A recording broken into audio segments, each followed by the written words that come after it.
Welcome back to Midwest Esports Formula 1, week 14 out of 15, and tonight we're covering Division 1 in Lusail, Qatar for a very intense race. I cannot wait. This is one of the wickedest tracks. Like, this is like a silent killer kind of track, right? It's going to be a lot of fun to see how the drivers navigate this course with a lot of high-speed cornering, a lot of curb action. It's going to chomp through some of these tires. So we have a lot of action ahead of us. Hopefully the weather will hold off in Qatar in the desert, and we will get a nice dry race here for the pack of 17 in Division 1 racing. Like Mitch said, the second to last race on the calendar for this season is about to get underway. In just a few minutes, we have Q1 and only up next. But before that, we do want to wrap up the findings from the stewards' results of last week's race in Brazil. You may recall that there was a pretty harsh incident between Aston Martin and a couple other contenders on the grid. Those contenders were VTech, Lightwork, and Cynical, and Lancy. And the issue at hand was issued down by the stewards as Lightwork in the Aston Martin colliding with the Red Bull of Lancy, who then careened into Cynical's Williams, took both of them out. They were unable to return to the race. And because all three of those drivers had DNF'd from last week's race, there was a league penalty point that was issued to Lightwork in the Aston Martin. So that did not change the driver's standings in Brazil last week, but it did affect Lightwork's career stats in Midwest racing. So no worse for the wear on top of the grid and on top of the points standings go. Just a little bit of a blemish for the Aston Martin team. And we did have GSR Edwin and the Mercedes taking home the victory in Brazil. Came down to the final lap. He was chasing Scarenzi for most of the race, and then was able to slip through in the last DRS zone and keep the lead at the very end. So he took him his first victory of this season. Scarenzi finishing in second, and then Cali Robb in the Ferrari in third. Yeah, Cali Robb also setting the fastest lap in Brazil last week. Not to be counted out whatsoever here as we get ready in Qatar. But yeah, the race between GSR Edwin and Scarenzi last week was one for the history books. GSR Edwin was back and forth with Scarenzi for most of that race, at some points overtaking for maybe a lap and a half, but DRS Scarenzi was able to get back in the lead until, like you said, that final showdown in the final lap of the race, where Edwin was just able to squeak by and win by about a car and a half's length over Scarenzi, who has been just on an absolute tear in the back half of this season. He came up to D1 halfway through the first stages of the season and has just completely dominated the pack from then. But we're going to take a look at constructor points here. I do want to let you know that drivers' points are closer than ever. The top three drivers who will be competing for that championship up until next week's race, all separated within under 100 points of one another. It is incredibly close. Yes, and the team standings are getting fairly close too. We're going to pull these up and maybe move ahead to just the last 4 weeks, weeks 10, 11, 12, and 13. So this would have been week 10. We had Alpine in first place, AlphaTauri, and then Red Bull Racing, Haas, Aston Martin, Ferrari, Alfa Romeo. Going into after week 11, Haas moved up into second, AlphaTauri dropped down into fourth, but then we had Haas dropping back down into fourth, Red Bull Racing and AlphaTauri moving back up into second and third.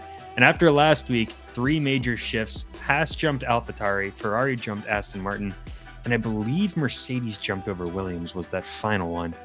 It's hard to keep track of all of those at once, but we'll see. Yes. Yeah, just a phenomenal race there in the back of the front pack. How do we call that? The upper middle pack there. Yeah, and if you look at like Ferrari and Aston Martin are separated by just 4 points, and then Mercedes and Williams are separated by 3 points, and then AlphaTauri and Haas are like 25. It's very close in those positions. Yeah, anything can happen here. And as we saw last week, 3 drivers were caught up in one incident, and that drastically changed things for Aston Martin. They had a shot at getting some higher up points, but Lightwork all but guaranteed that did not happen pretty early on in the race. So we could see some other momentous jumps here from a couple of these teams during today's race. Keep your eyes on the Alpines and Red Bull and where they finish after today's race. We Definitely, are at this point in the season, I'd say like it's important to finish the race, to not crash out. Maybe not even like fight for those positions, because you're getting 1 or 2 points unless it's the competitor ahead of you. But finishing will be it'll really matter for at least the Constructors Championship and for the Drivers Championship too. Scarenzi's up by, I want to say, close to 80 points, 90 points. Yes, we can.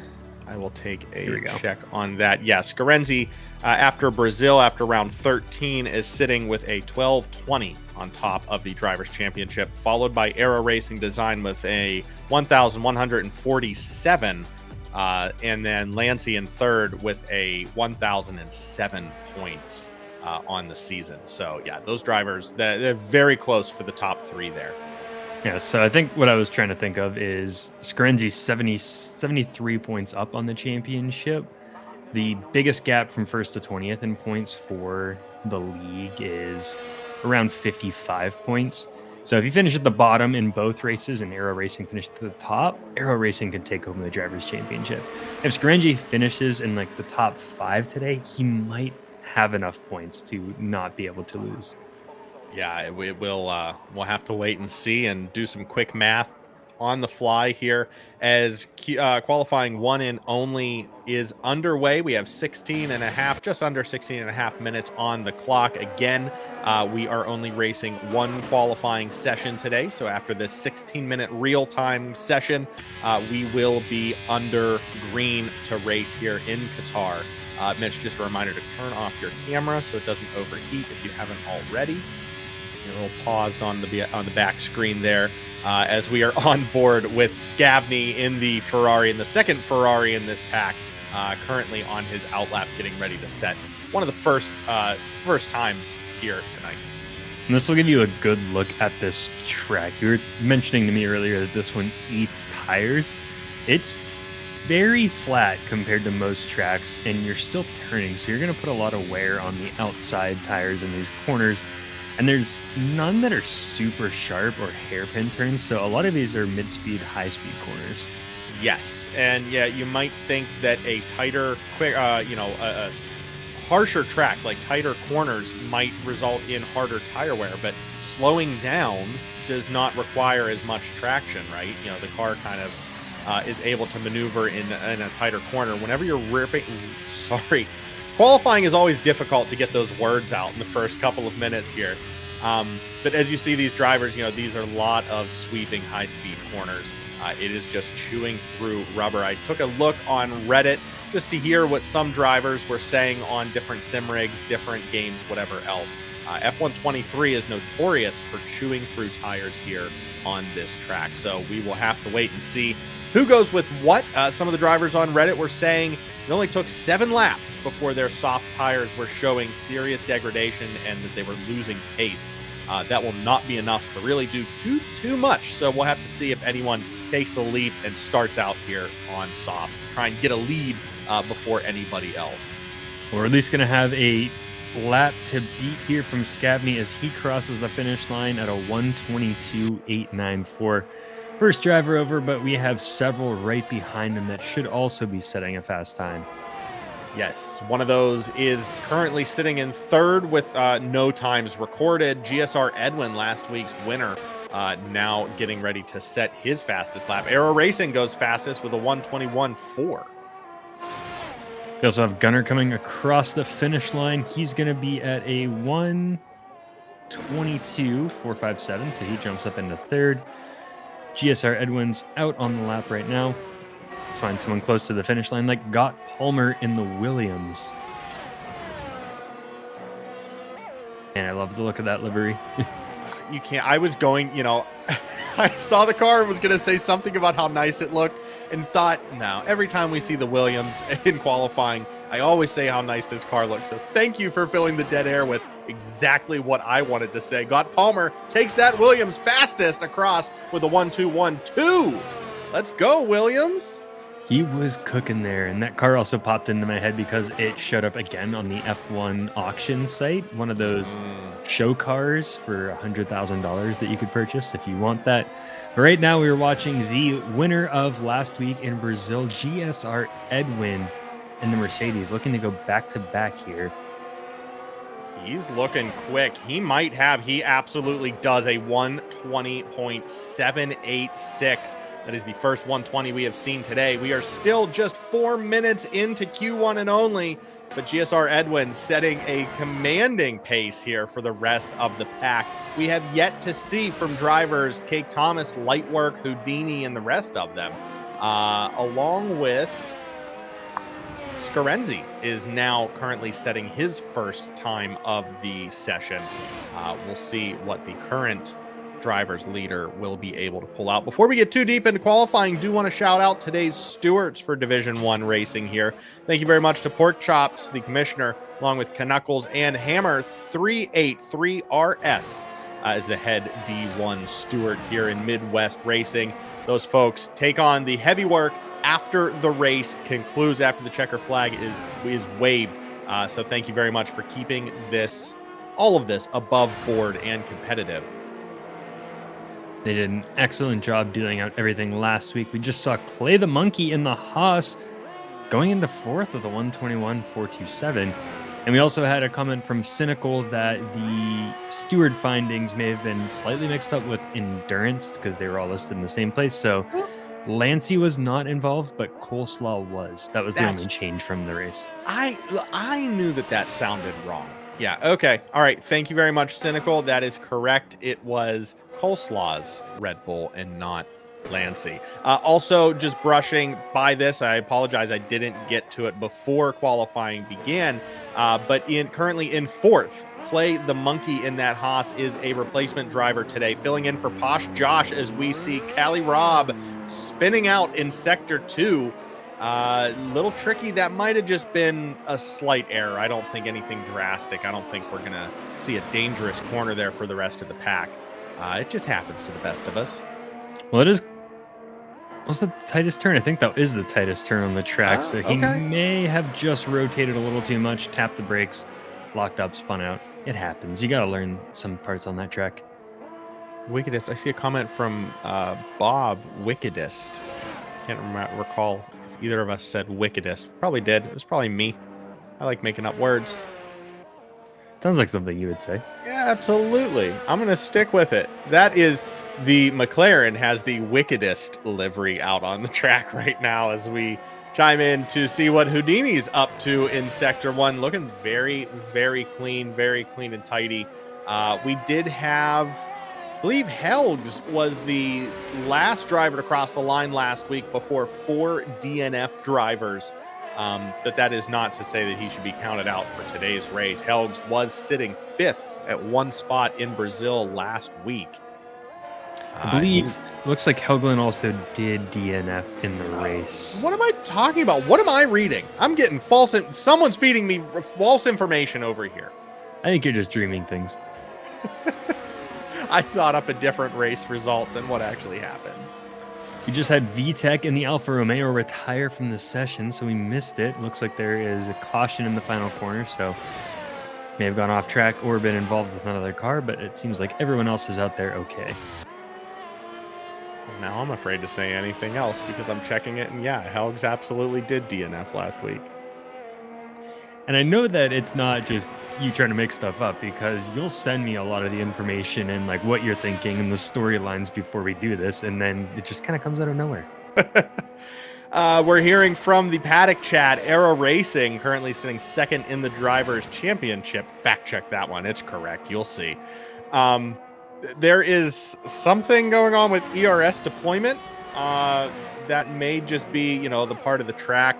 Not quite sure. We don't have a ton of context to go off of, and we weren't a part of that lap. But it seems like Aero's trying to fine-tune it here with we are now under 10 minutes to go in Q1 and only 8:30 left on the clock. We'll switch over to Fireballer now in the Alfa Romeo. He has improved on his time so far in this one. And I was trying to find where he is in the driver's standings. There we go, 10th. He is right below his teammate, actually, Gunner ADI, who's in 9th. So we do have a nice 9-10 with the Alfa Romeo. We have been seeing, we were, Alpha Tauris have been going head-to-head. They've been very evenly matched in the last couple of races. We've seen some grid starts next to one another, along with some battles, some very light team battles in the opening stages of the races past. So both the AlphaTauris looking promising. Fireballer moving up there with the 1-2-1-8, moving into 7th place right now. Just 7:30 to go.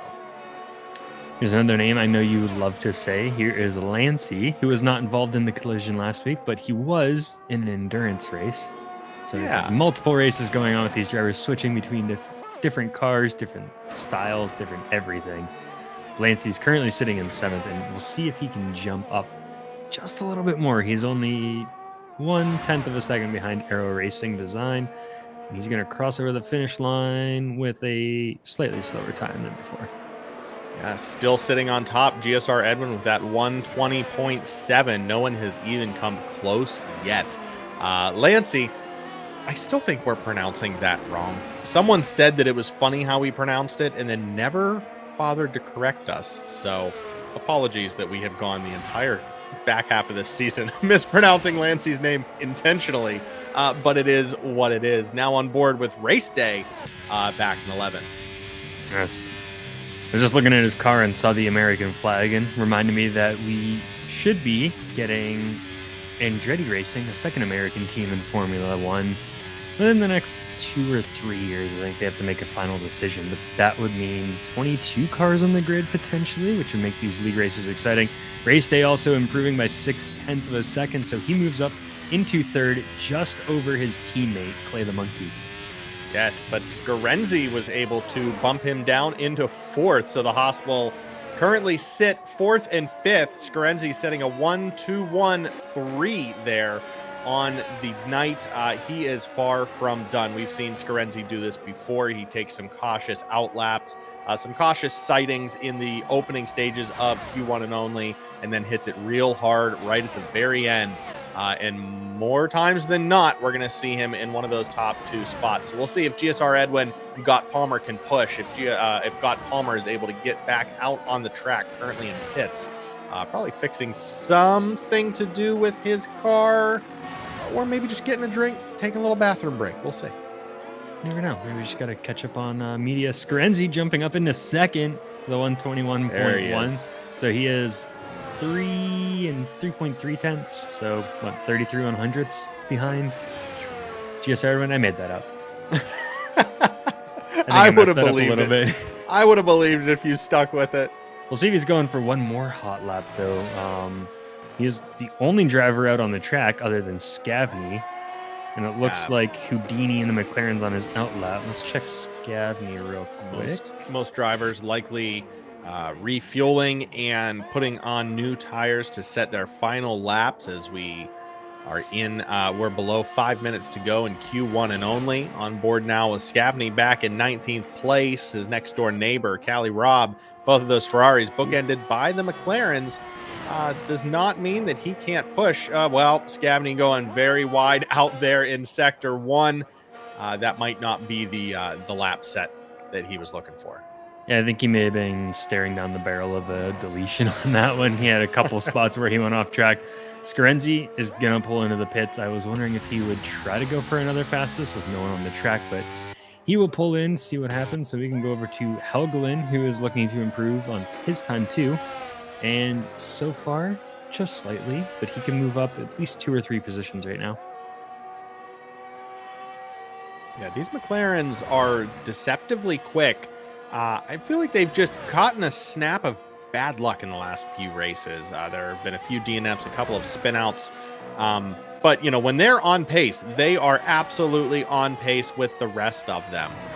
Just an unfortunate turn of luck here in the last couple of showings.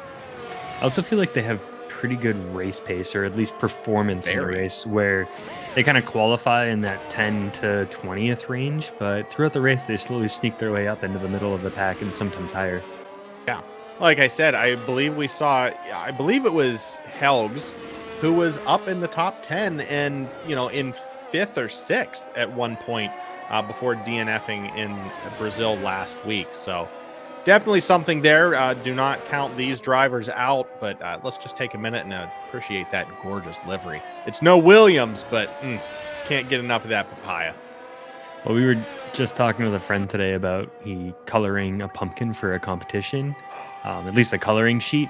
And he was asking if he should use orange and some brown. And I said, you know what goes good with orange? A nice baby blue. Maybe you should do that instead of green or yellow for the eyes. We wonder where I was getting that from. The fiance signed us up for a pottery painting class a week and a half ago. And we went and were able to pick whatever colors we'd like. And they had a very papaya hue of orange. And I was like, all right, done. Let's do that one. Let's pick out some black, of course. And then I grabbed some electric blue to top that off. So I will be receiving a porcelain mug here momentarily in the next couple of days in the McLaren colors. It was a Halloween-themed mug painting pottery class, but we went straight for the race instead of a pumpkin. What are you going to do? Sometimes you just have to do that. Houdini, by the way, jumped up into 12th after that lap. He is 0.2 of a second over Electric Blade, but we are watching him, and he has been improving on his time, so he might be able to take that right back from Houdini. We're seeing a couple caution flags out. Looks like just letting drivers pass who are out on their flying laps. Yeah, there was a Ferrari down in the first turn that was just yielding to the other drivers. We do see GSR Edwin is out on track trying to set another one to best his time. Set it with in like the 12th minute, or with 12 minutes to go in qualifying.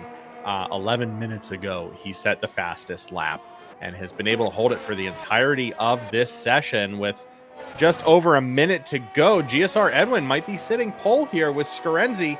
We will see a redo of what we finished in Brazil.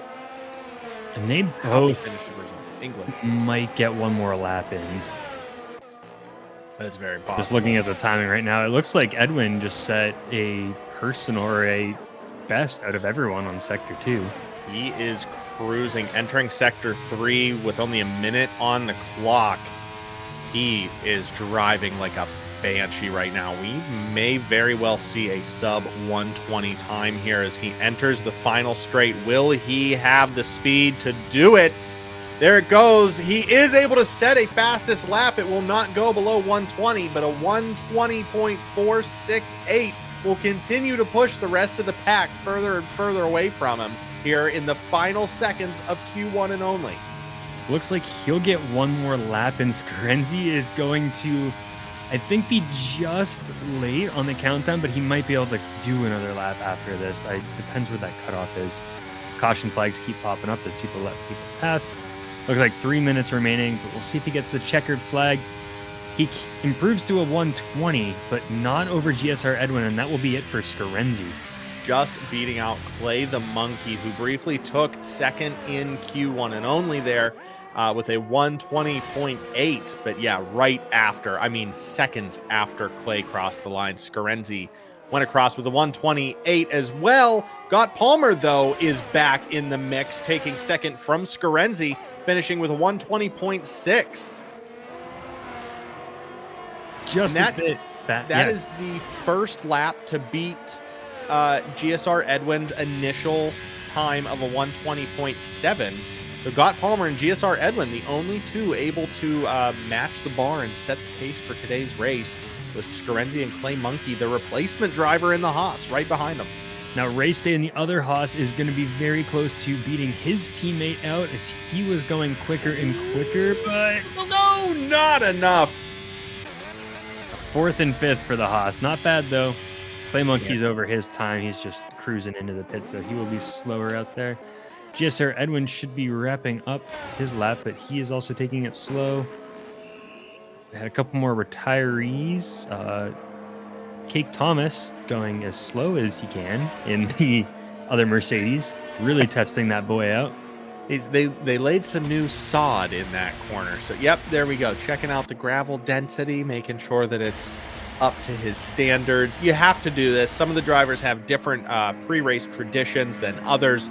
This one is interesting. Cake taking his car basically through sandpaper before the start of the race. I don't know. Is there something to that? Maybe making your car like Swiss Sure. cheese? Is it? Or Sure. I'm thinking maybe the dimples you get on a golf ball with all of the dents kind of keeps it a straighter flight is what they're for, right? Gives you more control.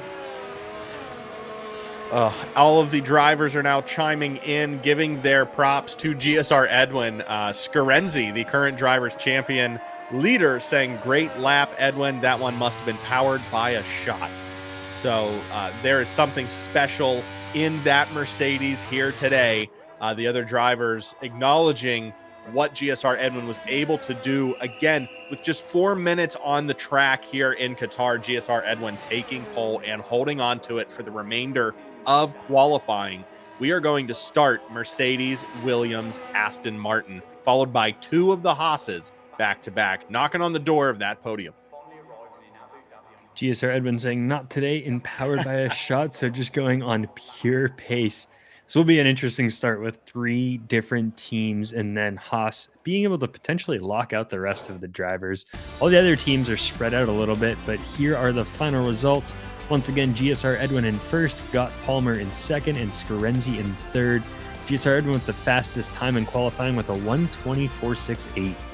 Don't be surprised if we see some incredible racing, some wheel-to-wheel action, and some phenomenal overtakes in the first couple of turns of Sector 1 of the Qatar Grand Prix. Coming up next on Nick and Mitch.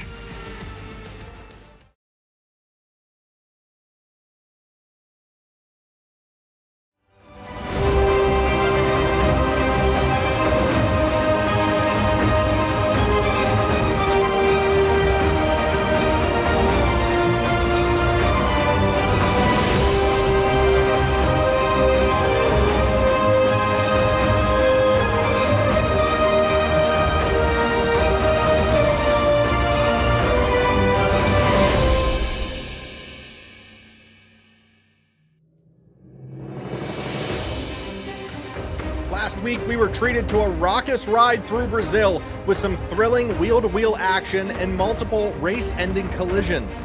This week, the Midwest pack returns to the Persian Gulf for the penultimate race of the 2023 season. At 3.34 miles, the Lusail International Circuit features 16 corners, 10 to the right and 6 to the left. And that half-mile main straight means there will be no lack of overtaking opportunities here tonight. GSR Edwin had quite the drive last week, finding his first victory of the season with a spectacular overtake of Scarenzi in the final lap. With only 2 races to go and Aero Racing nipping at his heels, Scarenzi needs a solid showing if he still wishes to lift a driver's trophy next week. Will today mark the 10th race atop the championship for the Aston Martin juggernaut? Answers to come within the hour. From Lusail International Circuit in Qatar, this is Nick. Well, yeah, this is Nick, but this is Midwest eSports Formula One Division 1 on Nick and Mitch. Well, I was not expecting that. Neither was I. That happens sometimes at the show too, and you're like, "I'm Nick," and I'm like, "Yep. Oh, I need to speak too."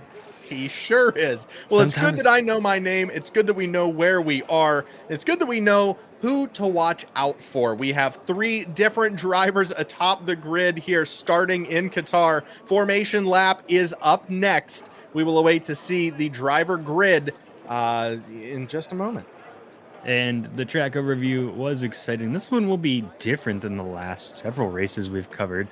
Had some street circuits, and we've had some very tougher tracks. I would say this one's obviously tough with the tire deg and the layout, but it's fairly flat. There's no walls for you to run into almost anywhere, so there's good opportunities for passing on most of the track, and then one super long DRS zone in the finish line. Yeah, this one is going to be a ton of fun. You know, we were talking about how wide Brazil felt compared to the street circuits that we hit 3 races in a row prior to Brazil. But this one truly is wide open. I'm not sure if this track narrows at all. We're going to have to watch as we see these cars barreling through here in just a few moments. But yeah, plenty of overtaking opportunities, plenty of high-speed corners. So we may very well see if 2 cars are going side to side, wheel to wheel into one of these S-bend chicane corners, whatever you want to call it, it could be very dicey in how they play it if they're not able to keep their proper racing line.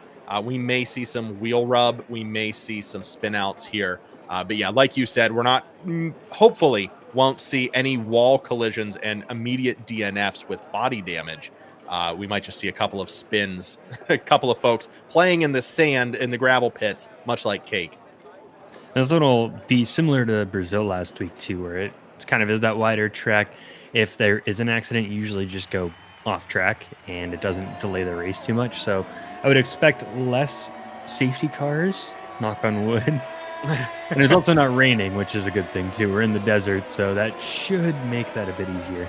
Yeah, you said, no one should DNF. No one should have any crazy wall collisions. And I was like, oh, why did you say that? It's not raining. We're good. Why did you... Commentator's curse starting early here before formulation. I did this last week too. Before formation even was underway. But we are underway now. We see one of the Haas taking a bit of a cheeky detour there into the Rolex side. That was a bit interesting one. I don't know if he was trying to get a different feel on his tire, maybe collect some other stuff, maybe get some green paint on them. He's back on track. He is okay. Let's check out the tires that everyone decided to start on. Most of the pack going with mediums, except for race day, the second Haas going on hard.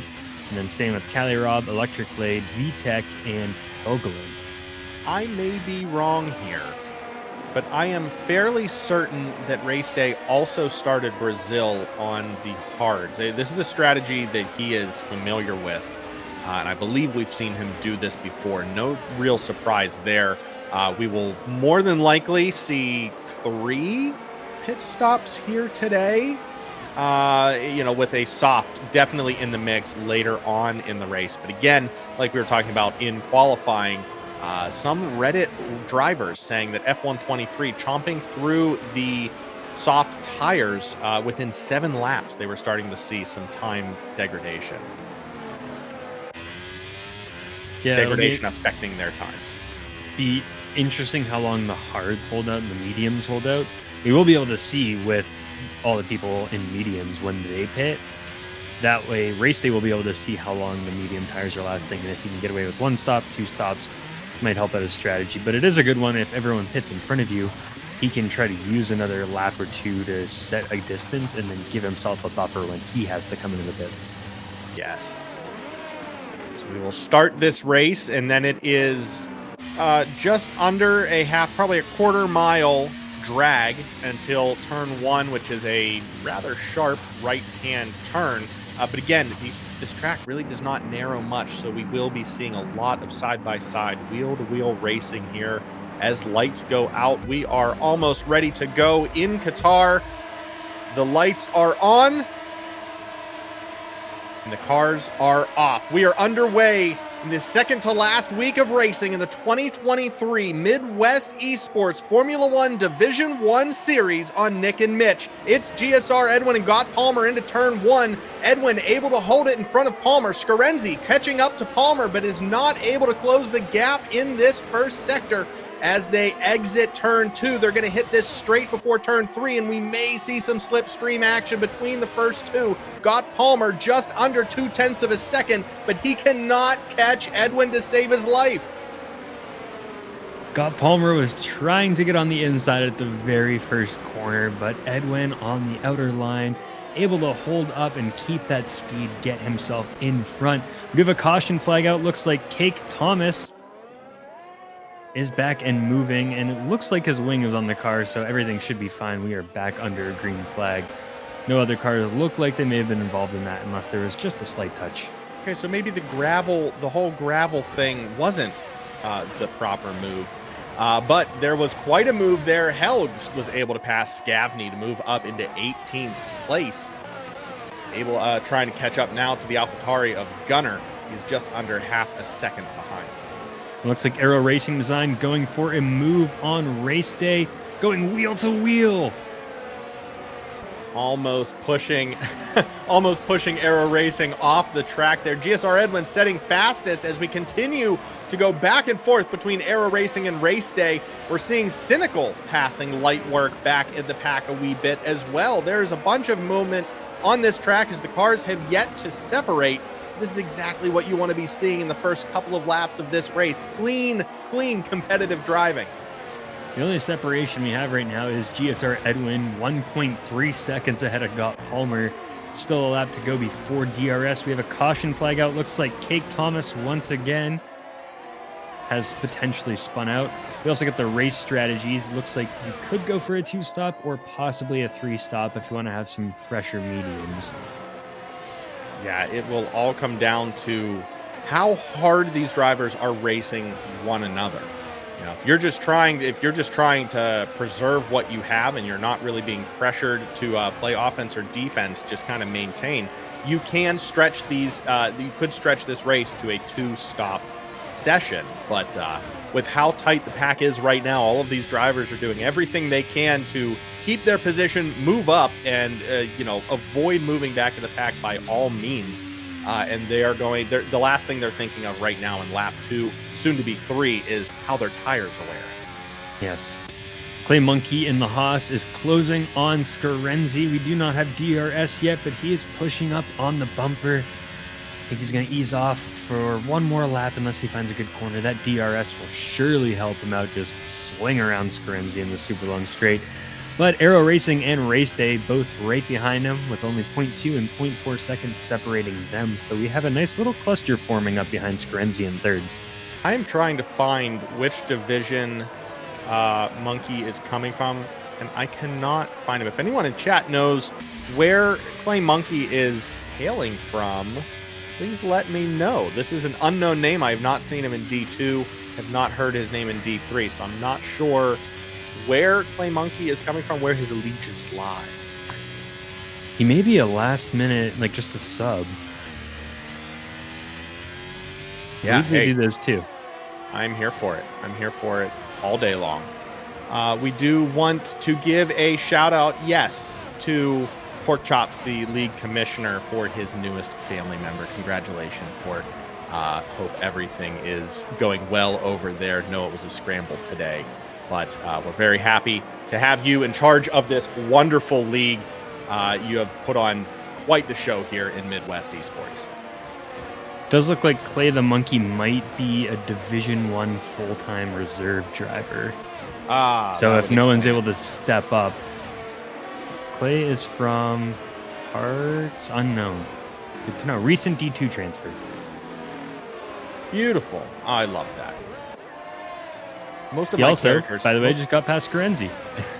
You love to see it. Yeah, definitely putting on pace, definitely putting the pressure on.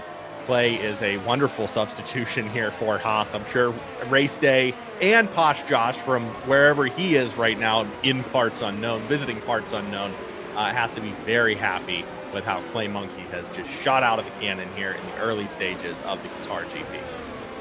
We also have Gott Palmer getting back into range on GSR Edwin, so we might see a bit of a fight going on here in first. Light Work in the Aston Martin. Oh, a lot of people getting 3-second time penalties. Track limits, maybe. What's going on there? This one, again, there's no walls, so you're not, as a driver, you're not too scared of going over the line, but that can also be your downfall. We see that at the Red Bull Ring in that final corner, where you're not scared of hitting anything, but it's also hard to judge where your tires are. I was just going to say, as you were talking about that, we saw GSR Edwin just skirt off the track just a wee little bit right there as well. Yeah, much like Austria, this one is going to be difficult because you're sending it, because of how hard you're sending it through here. We're going to have an overtake here. Gott Palmer taking the lead from GSR Edwin in only lap 5 of the Qatar GP. That was a phenomenal overtake under DRS. We're going to see if Gott Palmer is able to hold it. More importantly, if GSR Edwin is able to catch him again. That's going to bring everyone behind him a little bit closer. Clay the Monkey just 1.1 seconds behind GSR Edwin. But if he can close that gap, then we do have a ton of drivers all within a second of each other. It's like first through 9th place essentially would be, first through 10th would all be within seconds, so they would all have those DRS gaps. I know we are all anxiously awaiting to see the results of Scarenzi, currently the 4th place driver here in today's race, to see if he is able to move up in this pack and secure his points to, well, I've said secure 3 times in the last minute, but secure the Drivers' Championship possibly here in Qatar. We're going to have to see how all of that shapes out, but as of right now, he has a mountain to climb. There is quite a lot of race left to go. We're also going to have Janet to win it, pointing out that GSR Edwin has a 3-second penalty, so that's going to make it more difficult for him when he goes into the pits. If he serves that time, he will come out a little bit behind everyone else. Sometimes you have to hoon it. I'll pretend I know what that means, but GRS Edwin looking if he can do an overtake. You're calling motorsport. I'll let it go. That's another Ricky Bobby reference. No, that is a Ken Block Hoonigan reference. No? Okay. Crickets in the broadcaster booth here. You have some homework to do, sir. Go Google search Hoonigan and just go down that YouTube channel. Deep dive right there. I will get right on that. You've seen their videos. You've seen Jim Kana and the Hoonicorn and all the Pikes Peak races. Sure. They now have a retiring from the race. I think his car may have had a bit of damage that we saw him spin out at least twice. He was unable to fix on the underbody, I would assume. So he'll drop out in the Mercedes and finish in 20th with the DNF. Have we seen Cake Thomas finish a race? I mean, no disrespect. I'm purely going through stats. It seems like we've only done a couple D1 races that we've seen him in, so I don't know. That's very true. Yeah, unfortunate to see Cake there dipping out so early in today's race. But yeah, might have been something to do with the downforce package that they had on the car. We don't know. Maybe we'll hear in the paddock chat what that reasoning was here. I'll let you know if that comes through. Scott Palmer still holding the lead strongly. We are now on board with Aero Racing, sitting second in the drivers, now looking to overtake Scarenzi if the opportunity arises, under half a second and closing in DRS coming. Also looked like Race Day was about to try and make an overtake on Aero Racing. We do have a caution flag out. Is that light work in the Aston Martin? It looks like dropping down. Again, light work. Not sure if that's mechanical or what, but definitely dropping a ton of pace there. We did hear from Cake Thomas from the paddock saying that was an absolute joke. The car felt awful. It felt nothing like it did in the practice sessions. That was a 100% skill issue. So unfortunate there. Cake was not able to feel the car in the race pace. And we might be hearing the same kind of story here from Lightwork, who is now in 17th and holding. It doesn't look like there was any damage, but this track is very demanding. It feels like you are just going left, right, left, right, left, right, left, right, left, right. The entire time in this track, there's a certain kind of rhythm to it, and that rhythm is borderline whiplash. And with those high speeds, it is an intense rhythm. And if you are starting to understeer in a corner and you try to tap the brake to fix that, then you could immediately lose your traction if you're already cornering. No surprise there. Lightwork getting a 3-second time penalty, presumably for track limits, as we saw him squirreling out. And another penalty there for speeding in the pit lane. So there might have been some damage in that incident, whether it was a spin or a brief collision with something. Lightwork's going to go in for some body work and will come out P19. But we're still on board with Race Day, who is still holding just at 4/100ths of a second behind Aero Racing. Looks like Lightwork did decide to retire from the session too, so we have our second DNF of the race. Janet to win it, also saying it's very demanding on fuel. You can imagine with those higher RPMs that you're running for most of this track. We'll have to go on board for a lap and see what the lowest gear you go down into, because I don't know, outside of maybe that hairpin, if you really drop down into first gear on this course. I was trying to watch through qualifying. The lowest I saw was third, but yeah, through the hairpin, through that squirrely up in, at the end of sector 1, we may see someone drop down to at least second gear. Let's watch Turn that telemetry off. I did not like that. Sounds like from the paddock, Light Work chiming in to the broadcast team, saying it was impossible to push. There might have been an issue with the lobby or the Wi-Fi. Seems like it was a network connection issue that was throwing his pace off. Unfortunate there for the second Aston Martin. This is the second race in a row that he will not finish, as last week he was the catalyst in the 3-car collision early in the Brazilian Grand Prix, taking out a Williams and a Red Bull. We're on board with the Haas. We do have a drop down into second gear, but that may have been to get that car turning a little bit more to do the overtake. Otherwise, we just saw a lot of drops into 3, and that was the tightest turn on the course. So you're running most of this race in third gear and up, getting up into 7th in these cars. Yeah, they're burning fuel. This is not a coasting race. Well, it might turn into a coasting endurance race towards the back half. With 20 laps remaining in this 29-lap contest. Will fuel be an issue towards the end if these drivers are pushing as hard as they have been for the first 10? Wanted to check and see if they have the fuel meter. I don't think we have one that we can see. I do know my cousin in Division 4, Division 3 got his first ever victory because the car in front of him ran out of gas on the last lap, so it can happen. Well, cheers to that. Looks like GSR Edwin making the move back on Gott Palmer, gets around the outside cleanly, and will move back into first for now, but he has 6 seconds of time penalties accumulated so far, or collected. He's gonna have to boogie if he wants to see this podium whatsoever. A lot of ground to make up there for GSR Edwin, but if anyone were to be able to do it in this pack, I would definitely say he is one of at least 3 drivers who I would not count out to negate that 6-second penalty. Somehow, somewhere in this race, he may be able to do it, but it'll be a miracle if it happens. And look at, as we go around these corners, 9 drivers, all within 8 drivers now, all within a second of each other. So this is a very long DRS train as we hit these long sweeping corners. I mean, look at that. Yeah, this is something see that 10 laps into a race. You would love to see this in real life. I mean, this would be just breathtaking to see. Yeah, 10 laps in, you have 10 drivers that are all within 1 second of each other. They hit DRS, and these cars are just flying. Imagine the noise flat out like this. Oh. Gina to win it saying pit now for a big undercut. That could work. I don't know who's going to be brave enough to do that. I wonder if people are trying to stay out and do one stop. I don't know if that's possible on hards. Although we are 10 laps in on mediums, starting lap 11. So we got 17 laps to go after this one. We're not able to see tire day from the spectators, are we? I don't believe so. Oh. Unless you can squint and see it on that. Yeah. Let me try and get in car there. Display.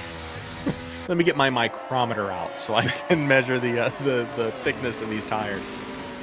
Look at this. We have Clay the Monkey just right up the tail of Gott Palmer around that corner. He's going to hit DRS, and he's going to try and make a pass on the Williams as well. We are about halfway around this track, so he will be getting DRS soon. Gina to win it saying an easy one stop. Sure. I think they might be able to at this point. We'll see. This is going to be... do you think that this is going to be... I don't know. I don't see any driver picking out, taking the gamble on that early strategy just now with how close all of these drivers are. But I do assume that once one goes in, you're going to see most of the grid pit all at once as well. How's Race Day doing on those on those hards?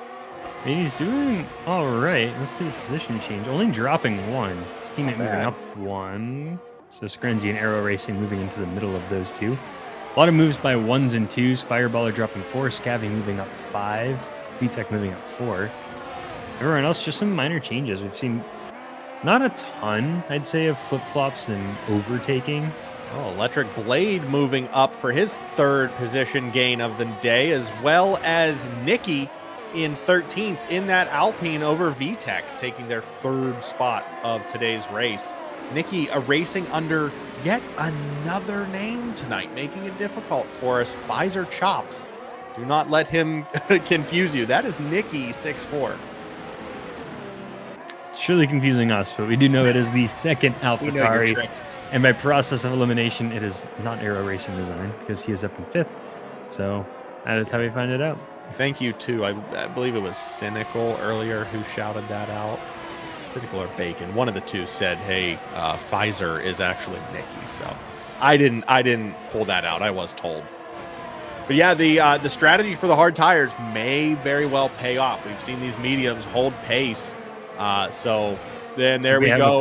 GSR Edwin heading into the pits. We'll see who follows suit. Definitely going to see the next lap. We're going to see some folks heading in. But yeah, just as I was saying, like the mediums have held up through 11.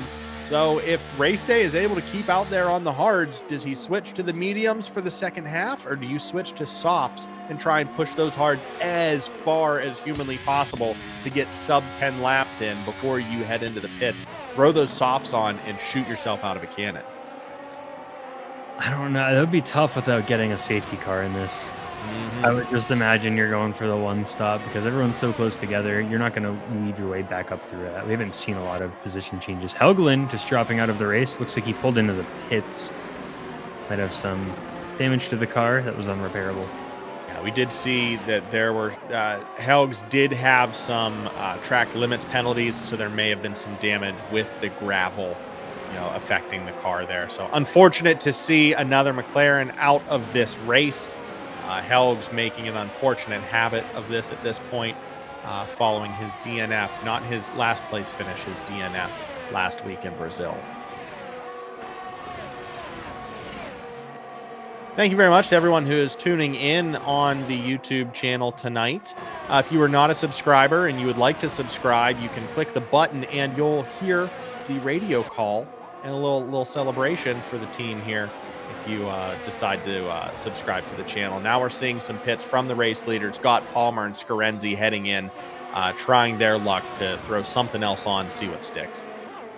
Well, it looks like some of the drivers, or are these all hard tires at this point? Aero Racing staying out on mediums and Lancy as well. So we're pretty close to halfway through the race on mediums. They'll be fine on hards.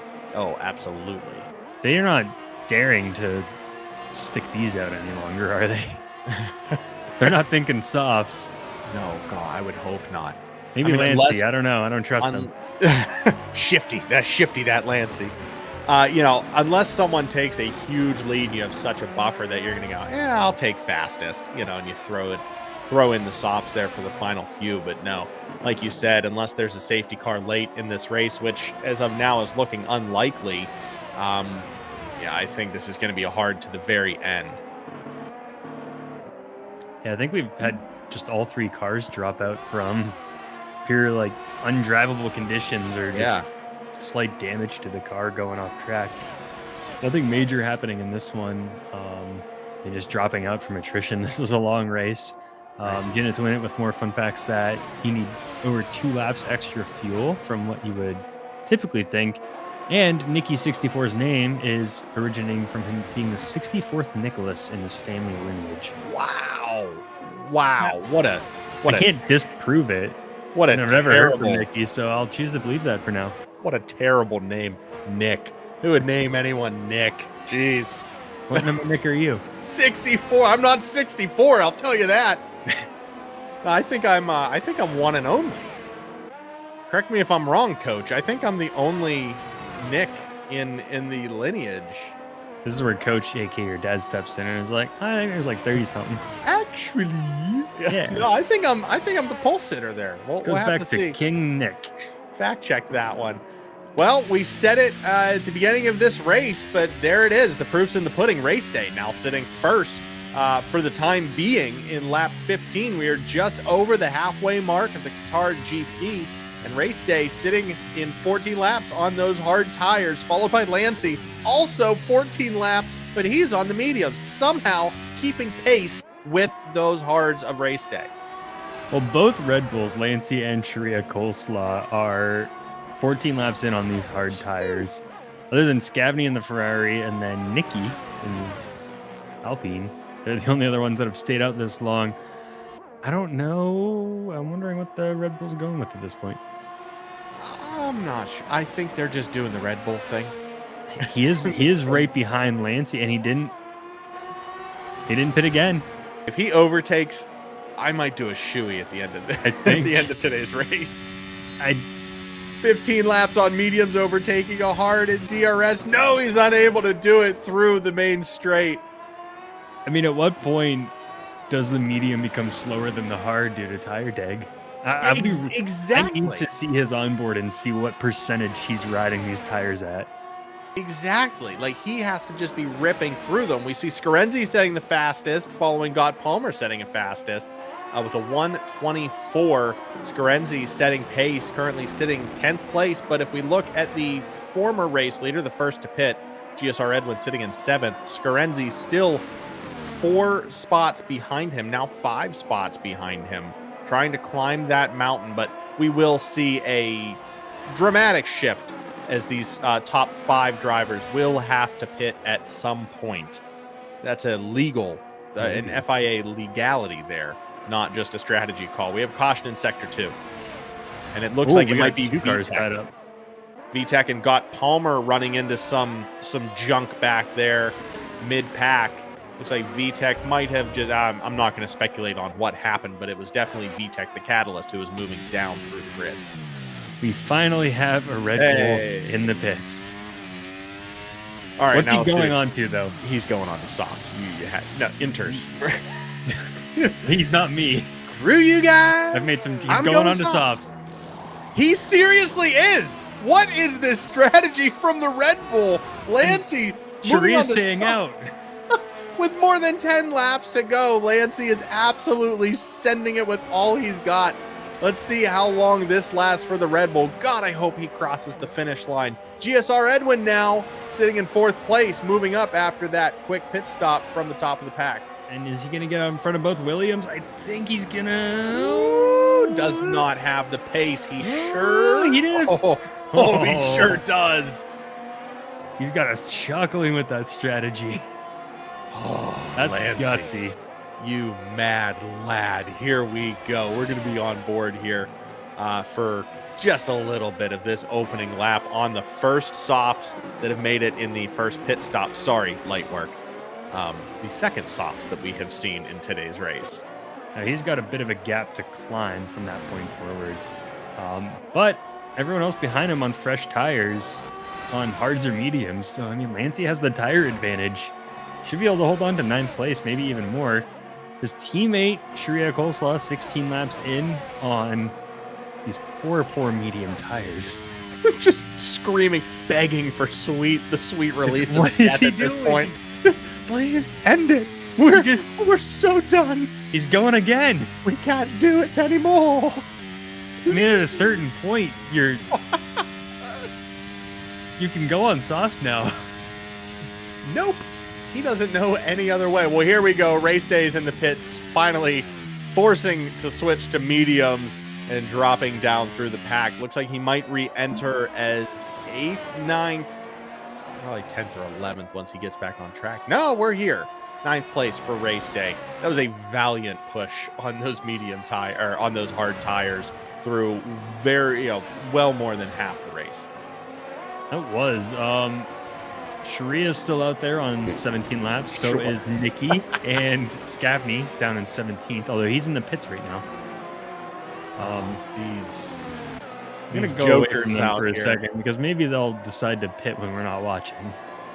Is Lancey's strategy looking for fastest lap, not necessarily a podium spot he's today? Also up into 7th now because of the other pit stops, and he was 3 seconds behind at the start of this lap. Well, and he has 2 drivers that are going to have to pit, so we can presume that he will move up into 5th here in the next few laps. Yeah, I mean, he is closing this gap.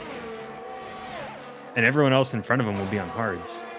This is phenomenal. Well, Clay Monkey is taking first for the first time here in today's race. The Haas, who has just put on a clinic today, qualifying 4th. Currently sitting in 1st, lap 19, only 10 to go We have a replacement driver sitting atop the grid. GSR Edwin under 1 second, though, behind Clay.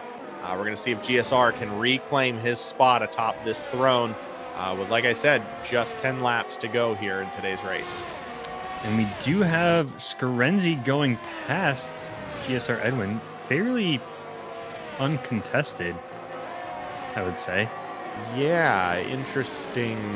Wonder. That's what Sharia and the other Red Bull going into the pits putting on soft tires. But look at Lancey, though. I mean, everyone's pitted now, and he's only 2 seconds behind Arrow. And he is 5.5 seconds off of the leader of the race with 10 laps to go. Look, I'm not going to knock the strategy until it fails. But I just don't see how he pushes this hard on softs for this long and maintains that pace. I need to know if he's the guy in the racing league that, spends the past 7 days testing every possible combination in like actual race settings and sees which one is the absolute fastest time, or if he showed up 30 minutes ago and was like, I'll try it. Right. Well, we do know if we're gonna dig through the if we're gonna dig deep on this a bit, we do know from last week's intel from the paddock that Sharia Coleslaw is racing on a fairly nice rig. So Sharia, as a teammate in the Red Bull, you think that he gave him the strategy to say, hey, we're gonna push hards as long as we can, and then we're gonna switch to softs, and it's gonna throw everyone else out. But trust me, we can make this happen. One of those two drivers may have been doing their homework this week and know something that the remainder of the drivers might not. I mean, there is a good bit that teammates can do. We are doing that in our league. We have 2 hours at Nürburgring coming up on Sunday. And I can't give away too many details, but we essentially know the different maps, the 6 different fuel maps. And between all of us trying things out, we know if you want to use map 1 or map 6, it changes how many pit stops you'll have to do. We know how much faster you have to be per lap on those maps to make the trade-off worth it, to like go on the slower setting. Right. So we know those cutoffs, and then it's just up to you to see like what time you can hit. And in this example, what time you can hit on a soft versus a hard. Right. And how long you should stay out. So maybe these Red Bulls hit their metrics and are ready to send it here in the final stage. Very interesting. I love seeing the random strategies, what appear to be random strategies pop up through these races. We've seen it in Division 2. We've seen it in Division 1 with the wet races being delayed through, penalty and then drying up and people switching to slicks before the track was completely dry to get out of the pits beforehand. There's a lot of luck. There's a lot of planning that goes into luck as well. You always have one. You know what else I'm thinking too now? Lancey's 4-5 seconds off the leader, but GSR Edwin has a 6-second penalty. Aero Racing right in front of him has a 3-second penalty. So he's in second, third? I'm going to have to do a shoey tonight, aren't I? This is going to come down to like after the fact, after the race to see what happens. But maybe that was part of it too, seeing everyone having penalties in front of him, knowing that he can stretch it a bit longer and then switch to softs. Very, very, very true. Is he a little Fernando Alonso, like doing all these mental calculations in his head mid-race? watching the actual race going on the screens around the track? Yeah, right. Oh, I took a second to watch. Okay, I saw Edwin had a 6-second penalty. Does that mean we should change the strategy? I mean, these drivers are running no assists, so they are 100% dialed into their screens and what they're seeing right now. So it would not be surprising whatsoever if he has been seeing these penalties come through and just take mental note of who has what. Would not put it past him there.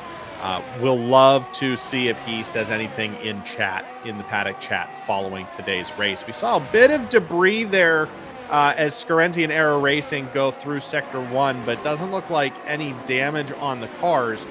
Might have just been something, signage, whatever was kicked up. GSR Edwin getting another 3-second penalty, so he has 9 seconds now.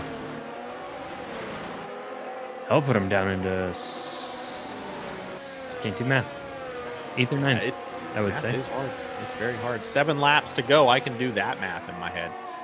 Definitely not counting on my fingers right now. But I can tell you that Clay the Monkey has a significant lead over the remainder of the pack. GSR Edwin is out of DRS contention as he is slipping almost 3 seconds behind the race leader, Clay the Monkey. Scarenzi, GSR Edwin, Aero Racing can't do too much to make up that time unless Clay Monkey messes up or, gets a little squirrely here. The other problem, too, with that is you can see Lancey is 1.2 seconds behind Aero, and Aero, Scarenzi, and Edwin are all close to each other, so they have this DRS train going, which they just keep pulling away from Lancey in that sector, and Lancey has to claw back over the rest of the track to see if he can get into that spot. I don't know if he's going to make it by the end of the race. We do have Aero Racing ripping around Edwin, though, moving up into 3rd. Scarenzi and that puts also, Lancey within DRS range. Yeah. Something may have happened there. Edwin didn't hit the delta, braked a little too hard, but Scarenzi able to get by and Aero Racing able to get by as well. This just changed things up now. And race day also closed in on Lancey. Keep pulling up the tires. Wanting to see. He's on mediums. So we'll see now if Scarenzi can do anything to chomp away at this 3-second lead that Clay the Monkey has built for himself. Currently not able to do so, but second place over Aero Racing would still help Scarenzi in the points. It's not the lead he was looking for, but finishing above Aero Racing is first and foremost the most crucial part of his race here today. Well, if he's 70 points up and they finish right next to each other, then as long as Scarenzi's in the next race, it's not going to matter. He should take home the Drivers' Championship because there's only a 55-point difference. You never know. DNF next week. Could happen. Just heard it right there. There was the curse. Lancey, we're hearing from the Red Bull race director, what are they called? The manager? What the hell is it? Whatever. We're hearing from Red Bull Lancey reporting that tires are fine. Phenomenal driving, phenomenal maintenance of those tires from the Red Bull clinician over there. I'm not able to pull out words today. I can tell. That would mean Lancey jumping around Scarenzi up into 4th place. Yeah, GSR Edwin, I believe, was the driver he overtook. GSR Edwin dropping down behind race day, too. Yeah, he did not hit that corner how he was looking to. I'm not sure if he was trying to avoid race day's Haas. They went side by side as Lancey kind of slid through those two, but GSR Edwin now in 6th place. It's not going to mean much with a 9-second penalty tacked onto the end of his race here, so kind of a moot point, but amazing to see how his pace has declined. I wonder if that is just, a skill issue or if something is going on with that car that we may not know about. If you recall a couple laps ago, we did see some debris on the track. Might be a part of that car, the underbelly, not sure. We do have the 2 leaders both with 3-second penalties, so it is fairly close now. Aero Racing is 3 seconds down. Looks like Lancey is back from Scarenzi and Aero Racing Design, who are currently battling out into turn 1. And we have 5 laps. 5 laps. I did have to count there. 4 laps. Oh, yeah, I think so. 4 laps, 5 full laps of racing, with 4 after this. I was including this lap. All right. That's fair. That's good math. Yeah. Good math. Tria Coleslaw, the other Red Bull, going over Fireballer, and he goes up into 10th now. So with the 3-second penalties to Clay and Aero, where does that place Scarenzi at the end of this race? It would put Clay would still win. Aero's going to drop down to 7th, I think, if it stopped right this second. So Scarenzi would be 2nd, Lancey 3rd, Racing 4th. Keep it clean, Scarenzi. Keep it clean, Lancey.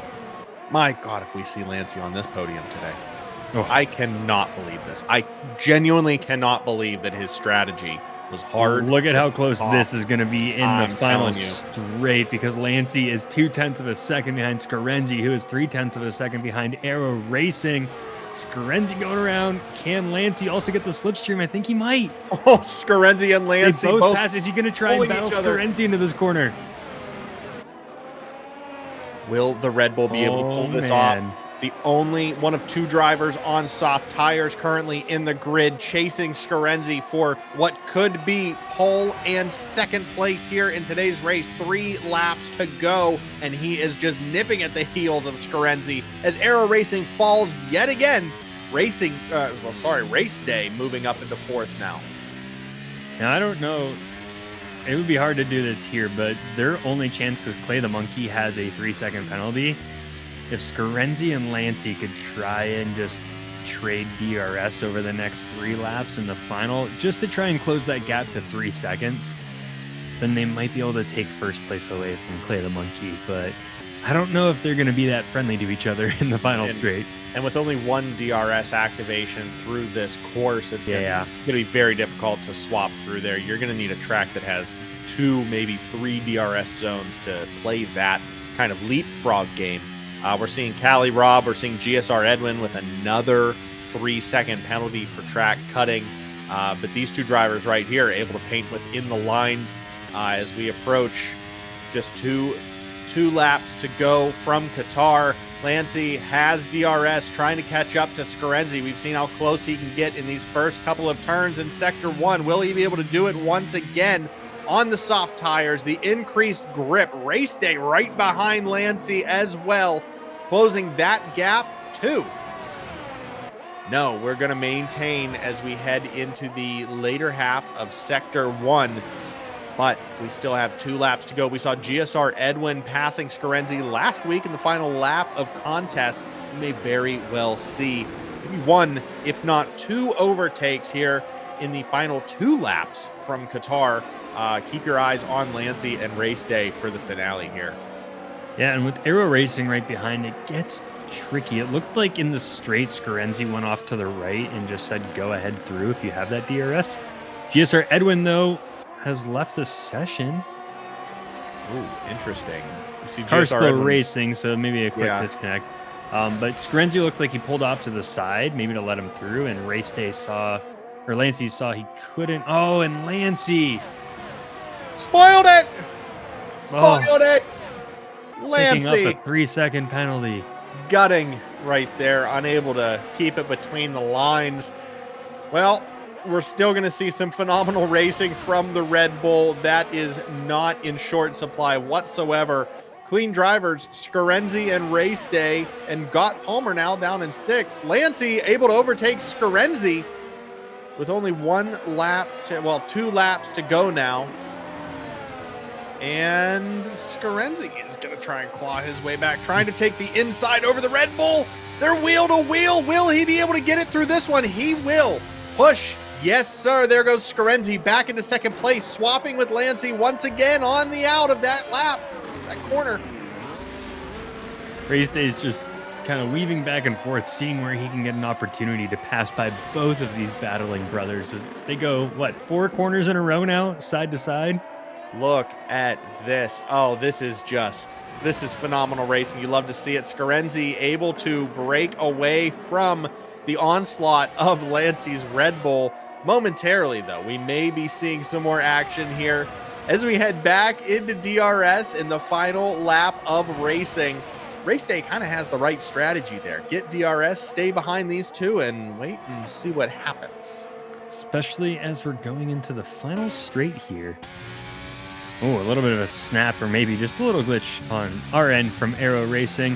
We have 4 drivers that are going to open up DRS behind Scarenzi. We'll see if he can fight all of them off. I don't know if necessarily try, but it looks like he does. Lancey going to shoot up the inside. Lancey has pace, overtaking Scarenzi down into turn 1. Race Day trying to do the same. He does! Passing Scarenzi into turn 1. Scarenzi going to have the inside line on turn 2, though. He's not able to take it back from Race Day. We're now sitting Clay Monkey, Lancey, and Race Day. Scarenzi in the final lap, dropping into 4th. Is he going to be just relegated down to 4th place, missing his first podium spot in 10 races? I don't know. I mean, we'll get a bit of DRS going across the finish line. It's a later finish line on the straight. to see how close he can keep it as they exit that final corner, because it'll be tough. But Scarenzi, out of all of them, knows how to exit those corners. This is such a phenomenal pack right here. These 4 drivers, all the way down to Aero Racing Design, have just been putting on quite a show here in the last handful of laps. We are getting close to the finish line. Clay the Monkey taking a victory lap as he approaches the finish straight. The replacement driver in the Haas is going to take the Qatar Grand Prix, his first win of the season, coming in week 14 of 15. Congratulations, Clay the Monkey. Well deserved. Lancey, 6 seconds behind. We see this race for second place. Race day trying to make a pass. He does! Was it close? Was it enough to secure? Oh my gosh, we have a 1 and 2 Haas, ladies and gentlemen. Scarenzi taking 3rd, Lancey in 4th, Aero Racing in 5th. I don't know if that was close enough or not, or if that just after the penalties were handed out, if that was enough to push race day, but that was so close right at the finish line. He was able to swing out just at the end. Scarenzi was trying to fight him off. But look at that. Haas 1-2 in the race after starting, I believe, 4th and 5th. Yes. Scarenzi, the only one that was above him in the top 3, that was able to stay in the top 3 from start to finish. And Scarenzi, more importantly, able to maintain his podium streak this season. Will definitely be up there celebrating once again. But yes, what a phenomenal run by race day. Running the strategy that we mocked at the top of this race, it turned out to be the winning one. And let's not forget Lancey. He may have got a 3-second penalty there right at the end of this contest, but 4th place for a strategy that was so asinine, it was so crazy that it just might work. And it sure did for the Red Bull. I'm excited to hear what he was quite thinking with that strategy, or if it was a brilliant move. A couple of the drivers talking that you never know with these 3-second penalties, they could review them afterwards with the stewards and maybe get them dropped. But for right now, that was such an excellent race by the Haas's. Well played. They were battling for a bit, but it didn't seem like they had to do too much there until the very end. It was very, very clean and tidy race for both of these drivers. The Haas team has been, we've said it before, we said it right when we joined MidWest Racing, that Haas was on an absolute tear. And these guys have been in contention for the entirety of this season. Do not count these Haas drivers out. They are some of the best. And there you see it. 2 of those white liveries up there, hoisting the trophy from Qatar, from Lusail International Circuit. It is a Haas 1 and 2, followed by Scarenzi's Aston Martin in 3rd place. We have one more race to go before we close the books on the 2023 Division 1 season of Midwest eSports Racing. Man, all of these drivers congratulating each other in the chat. It was a wicked race from all of them. And what was the word that you used at the very beginning? Wickedest? Wickedest. That might have been the wickedest race of them all.